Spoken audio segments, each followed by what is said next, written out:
Okay guys, part 2, this is done.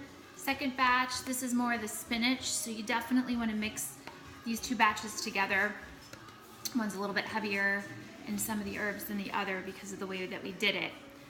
But here's my last tip for you. We're gonna make pesto chicken today, and ultimately we want to use a lot of this, but we're not gonna use all of it. The other part that I try to tell people is a little bit goes a long way, guys. You don't need a ton of this stuff to get all the flavor that you want. So what I recommend is to make a big batch and then use your ice cube trays and put this in the ice cube trays and listen, freeze it.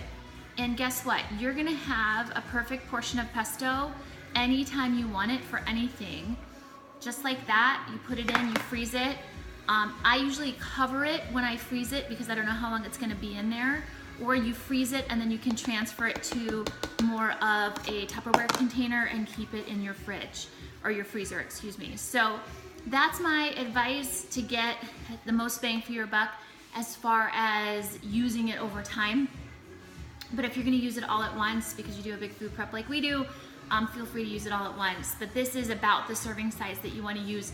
That's really negligible calories. You almost don't even need to count it. A little bit of fat, so I usually tell people to put it in their macros. But I hope that was helpful for you guys today. Remember, it's the oils that you put in and not the other items that really adds the calories. So be aware of what you're doing and measure it out, but also keep it flexible, and you can use it for a lot of different things. Awesome, guys. I'll see you in a little bit for one more tip for this week.